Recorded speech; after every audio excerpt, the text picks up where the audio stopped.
Hello, my fellow Crazy Ex-Girlfriend fans. Today I'm going to talk about Season 2, Episode 4 of Crazy Ex-Girlfriend. First off, I would like to give a personal shout out to this show. I'm really liking the direction it's going in this season.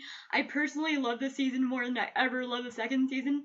The first season was all about her being obsessed with a guy, falling in love with another guy while being obsessed with this other guy. And this season, it really seems like it's becoming feminist, or at least female empowered, and that's something I feel like we really personally need in a show nowadays. But I would like to say that I really love the show. I really love the direction it's going in, and I really hope it continues to go in this direction, because I really believe that this has to continue being a show about female empowerment and how you don't need a guy to make yourself successful. You don't need a guy to love yourself. And I'm really liking how they're taking that direction. And so I'm personally sorry that I didn't post about the third episode of Crazy Ex-Girlfriend. I was busy all week with a bunch of stuff. Went to go see Doctor Strange, which, by the way, if you have not seen it, go out, buy a ticket, see it, support it. I do love Doctor Strange. I didn't like it as much as I liked Suicide Squad. I'm gonna say that right now, but it was a pretty good movie, and I do love the CGI effects in it, and they really did an amazing job. So if you haven't seen Doctor Strange, I would suggest you go see Doctor Strange. But now back on to the topic of Crazy Ex-Girlfriend. So we start this episode off, Rebecca is of course, running in the airport, trying to get Greg to stop from going to Emory. And I would personally like to say how much I'm disappointed that we won't probably see Greg around for maybe at least like 4 or 5 episodes. We'll probably still follow him in his adventures in Emory. I really liked how in the end Greg did not choose to stay with Rebecca, because he still thinks that they're in a toxic relationship. He thinks that the relationship would be toxic at this point, and in a way, I think he would be right. I think Rebecca hasn't been single for that long to actually really truly appreciate a good relationship.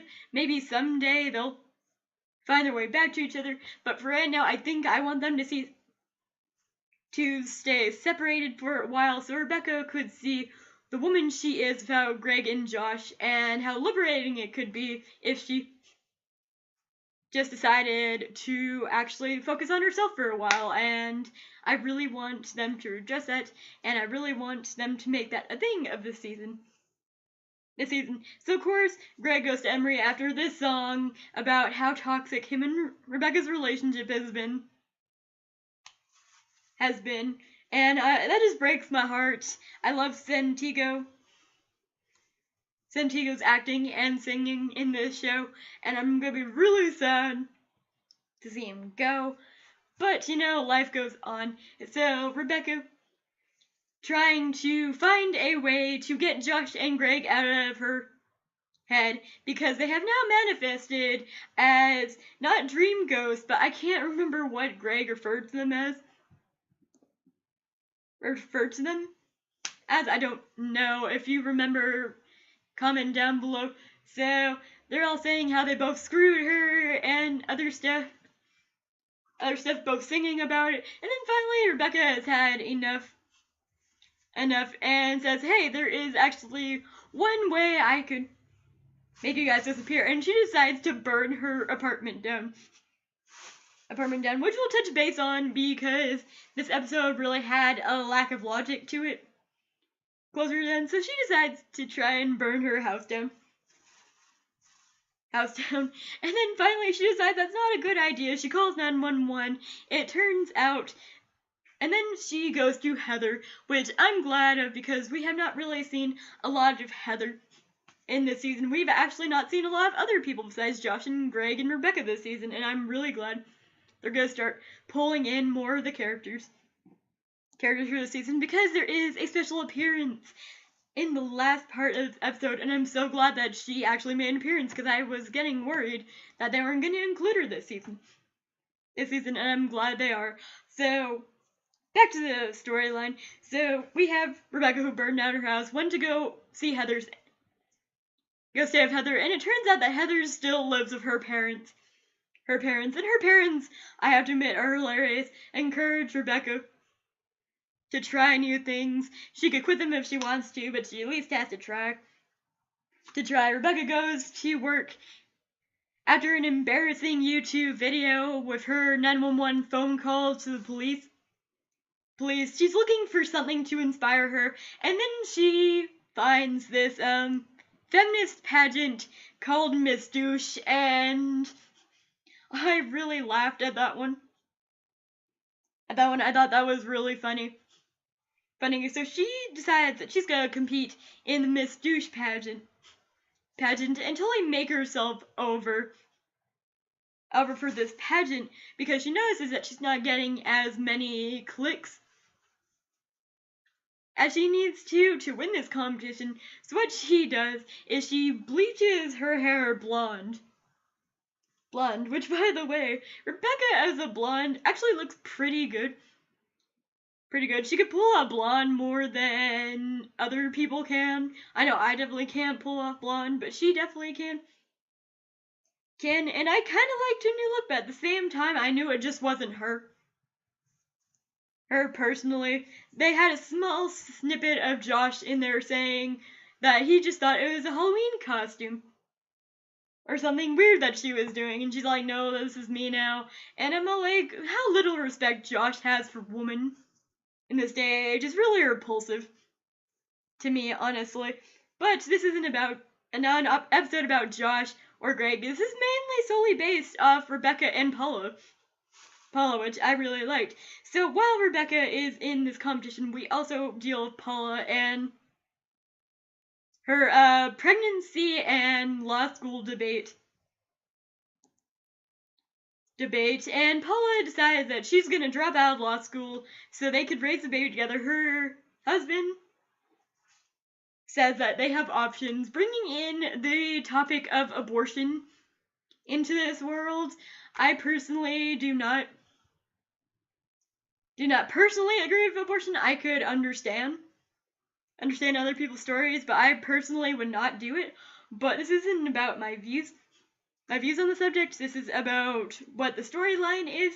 So the topic of abortion crops up in this thing, and Paula's not gonna go through with the abortion until she talks about a case with a lawyer, with, I don't know what he is. I think he's a proctor or something. She writes a 100-page brief of the case for Douche Incorporated, I think it was called. I can't remember. And he says, hey, for what it counts, I think you would make an amazing lawyer. Laura, you sure know what you're doing. And in this, Paula decides to have an abortion. We didn't really know she was planning on having an abortion. It was just something that she didn't really want to think about. Something that she didn't think she had a choice in. But in the end, she decides to have an abortion. It's really sad. I really didn't want to think about it, but at the same time, it is what it is. The saddest part is that she didn't even tell Rebecca about it. There's some things that she didn't tell anyone about. She didn't tell anyone about her pregnancy, and I just really think that's gonna really crop up in the upcoming episodes because it's just gonna, weigh down on her until she tells someone about it. And then they're gonna probably bring up the debate about abortion in the upcoming episodes of the season. And, this is a topic I really think is not focused on enough in TV today. So I'm interested in how they're gonna handle that storyline. Another thing that I would like to address is that Rebecca was in the pageant, and then they posed the question, who are you? And Rebecca did not know how to answer because she realizes that her life has been ruled by men all her life. She does not know who she actually is about men. She doesn't know who she is about